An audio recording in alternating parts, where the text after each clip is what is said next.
قال رب إني دعوت قومي ليلا ونهارا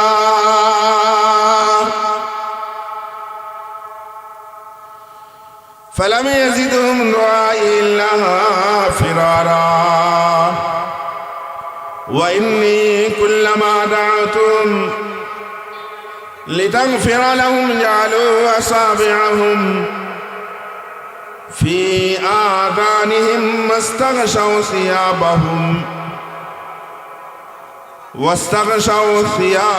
وأصروا واستكبروا استكبارا আল্লাহ রাব্বুল আলামিন হযরত নূহ আলাইহিস সালাতু ওয়াস সালামের কথা, নূহ আলাইহিস সালামের বক্তব্য তুলে ধরেছেন।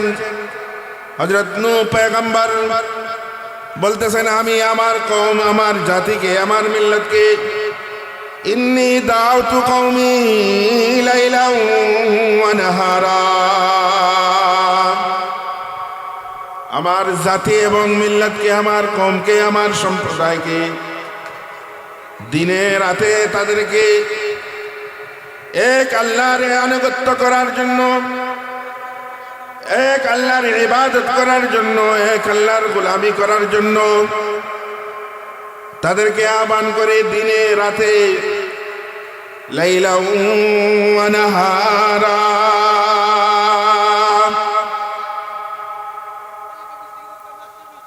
দিনে রাতে, ঘরে বাইরে, বাজারে হাটে, সমাবেশে, ব্যক্তিগত ইজতিমাই ভাবে, সমবেতভাবে, এমন কোনো পন্থা নাই, এমন কোনো ইয়ে নাই।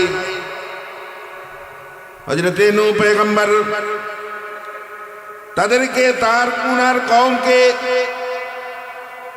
আল্লাহ রাব্বুল আলামিনের দাসত্ব করার জন্য, আল্লাহ রাব্বুল আলামিনের আনুগত্য করার জন্য, আল্লাহ রাব্বুল আলামিনকে ভয় করার, আল্লাহ তাআলার আযাবের ভয়। তো হযরত নূহ পয়গম্বর আলাইহিস সালাতু ওয়াস সালাম উনার হায়াতে জিন্দেগীর 9 থেকে উলামায়ে কেরাম যে বক্তব্য দেন যে 9 থেকে 950 বছর উনার কওমের কাছে, উনার জাতির কাছে আল্লাহ তাআলার দিকে মানুষকে আহ্বান করছেন, ডাকছেন।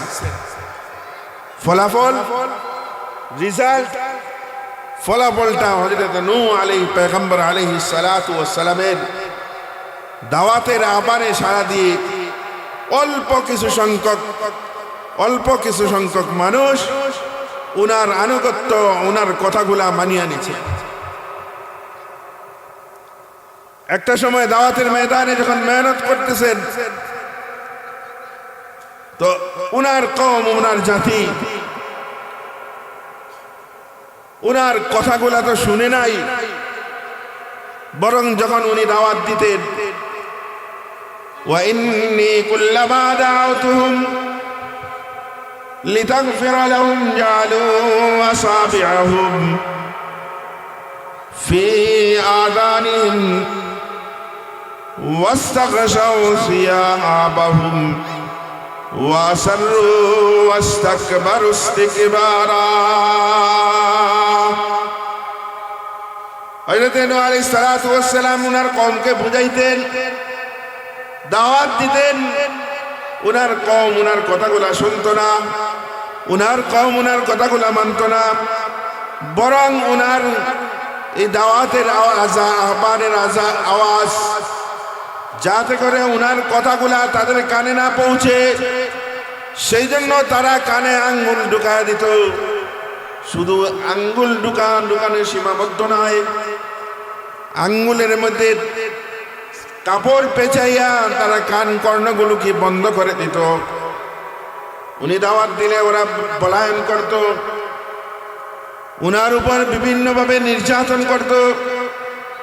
আল্লাহ রাব্বুল আলামিনের পক্ষ থেকে এক সময় আসমানি আযাব, আল্লাহ রাব্বুল আলামিনের পক্ষ থেকে নূহ আলাইহিস সালাতু ওয়াস সালাম যখন দাওয়াতের ময়দানে 9 থেকে 950 বছর মেহনত করার পর উনার কওম উনার মিল্লাত যখন উনার কথা শুনে না মানে না, তো আল্লাহ রাব্বুল আলামিনের কাছে হযরতে নূহ আলাইহিস সালাতু ওয়াস সালাম, হযরতে নূহ পয়গম্বর আলাইহিস সালাতু ওয়াস সালাম যখন দেখলেন আমার জাতি, আমার কওম, আমার সম্প্রদায় আমার কথাগুলো আর শুনতেছে না, মানতেছে না, তো আল্লাহ রাব্বুল আলামিনের কাছে ফরিয়াদ করলেন, দোয়া করলেন, আল্লাহ ওই জাতি তো আমার কথা শুনতেছে না, আমার কথা মানতেছে না, আপনার দাসত্ব, আপনার গোলামি করতেছে না, আপনার আনুগত্য করতেছে না, আপনাকে ভয় করতেছে না, আল্লাহ ওই জাতিকে হালাক করে দেন, ধ্বংস করে দেন। একটা মাত্র দোয়া হযরত নূহ আলাইহিস সালাতু ওয়াস সালাম ওই জাতির জন্য একটা মাত্র বদদুয়া করেছেন। একটা বদদুয়ার কারণে পুরা জাতি, পুরা কওম, পুরা জাতিকে আল্লাহ রাব্বুল আলামিন হালাক আর ধ্বংস করে দিয়েছেন। হযরত নূহ আলাইহিস সালাতু ওয়াস সালামের এই বদদুয়াও কোরআনে কারীমের ভিতরে, এই তিলাওয়াতকৃত সূরার ভিতরে আল্লাহ রাব্বুল আলামিন জানায় দিয়েছেন, رب لا تذر على الأرض من الكافرين ديارا رب لا تذر على الأرض من الكافرين ديارا إنك إن تذرهم يضلوا عبادك ولا يلدوا إلا فاجرا كفارا أي الله হযরত নূহ আলাইহিস সালাতু ওয়াস সালাম আল্লাহ তাআলার কাছে বদদুয়া দিতেছেন, চাইতেছেন, আল্লাহ 9.5 থেকে 950 বছর এদের পিছনে মেহনত করলাম, দাওয়াত দিলাম, কিন্তু এরা আমার কথা শুনে না, আমার কথা মানে না, আমার কাছ থেকে পলায়ন করে ভাগে। আল্লাহ এরা আমার উপর বিভিন্নভাবে নির্যাতন করে। আল্লাহ এই জাতিকে আর এই জমিনের উপরে আর রাখেন না। একটা মাত্র বদদুয়া দিছেন, আর একটা বদদুয়া দেওয়ার কারণে আল্লাহ রাব্বুল আলামিন নূহ আলাইহিস সালাতু ওয়াস সালামের কওম জাতিকে পানির আযাব দ্বারা আল্লাহ রাব্বুল আলামিন তাদেরকে ধ্বংস করেছেন।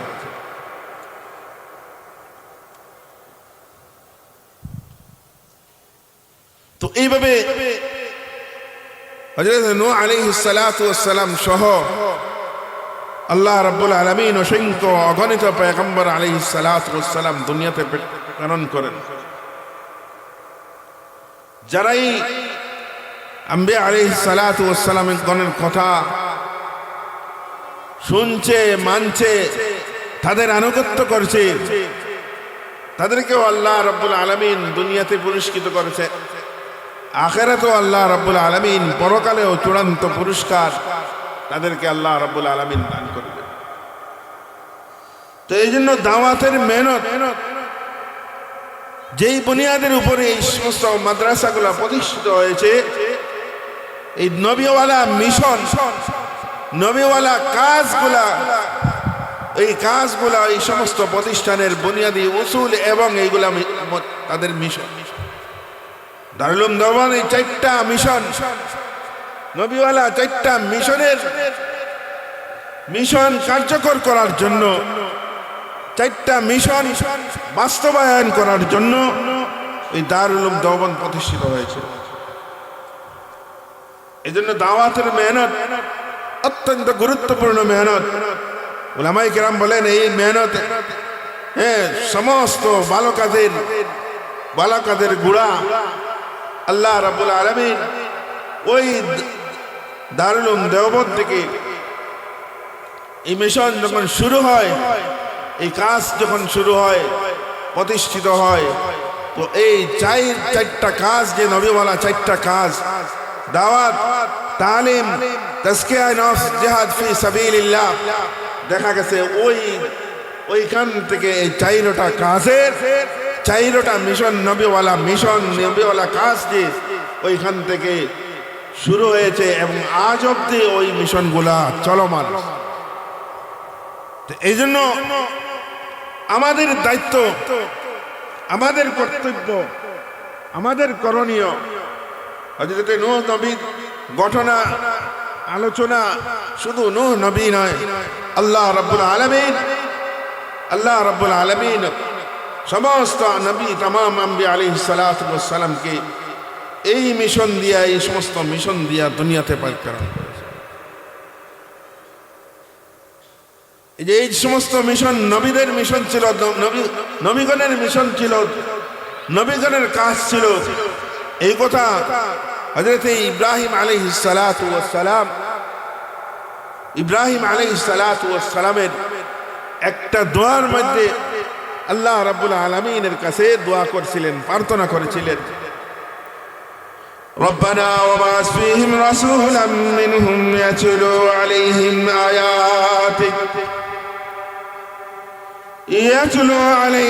আয়াতিক ওয়া ইউআল্লিমুহুমুল কিতাবা ওয়াল হিকমাহ।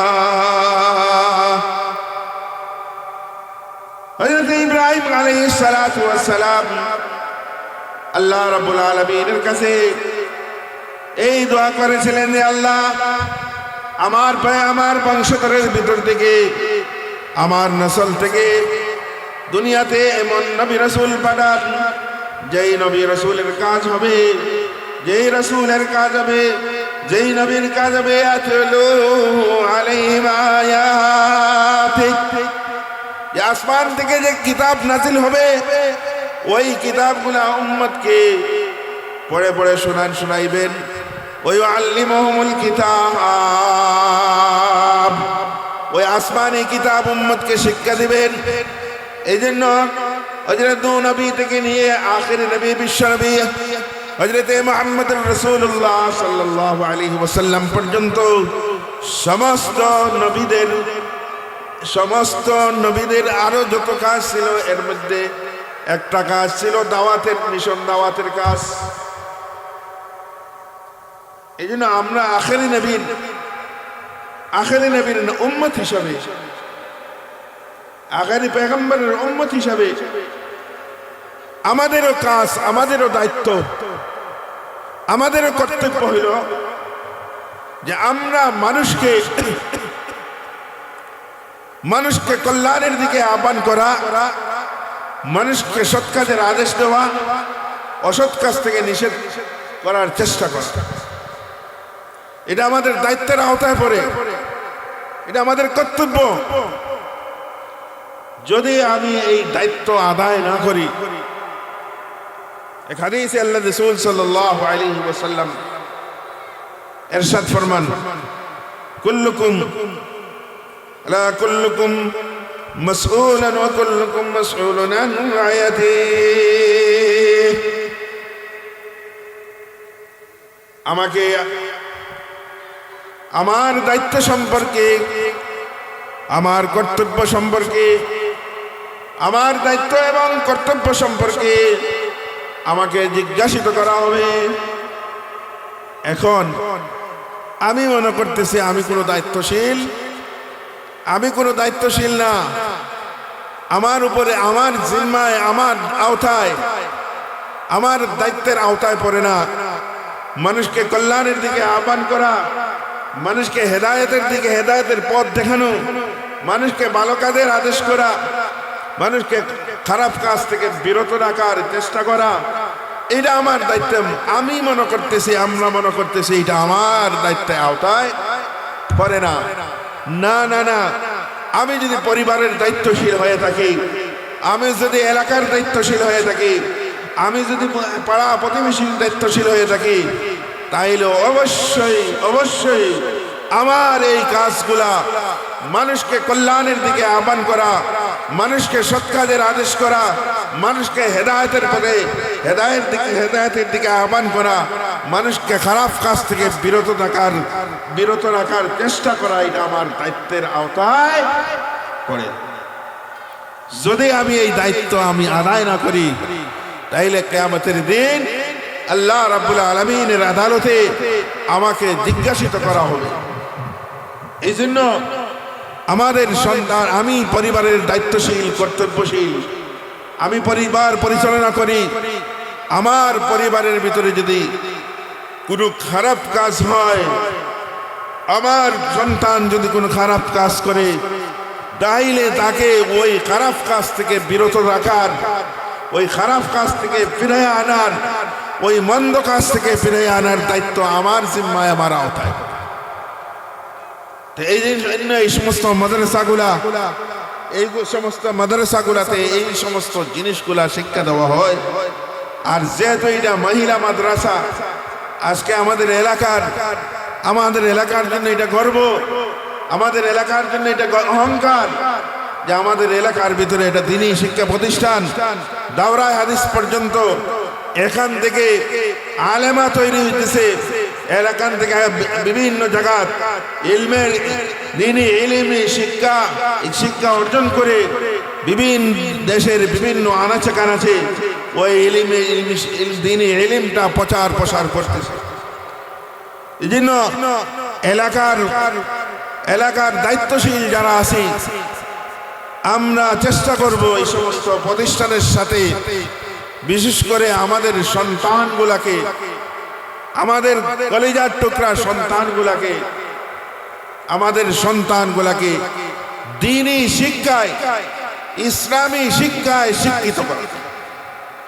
কারণ আমার সন্তানকে যদি দ্বীনি শিক্ষা, ইসলামী শিক্ষায় শিক্ষিত করি, আমার এই ইসলামী শিক্ষায় শিক্ষিত সন্তানের কাছ থেকে, দ্বীনি শিক্ষায় শিক্ষিত সন্তানের কাছ থেকে পিতামাতা কোনোদিন লাঞ্ছিত হবে না, মাতা পিতা কোনোদিন অপমানিত হবে না।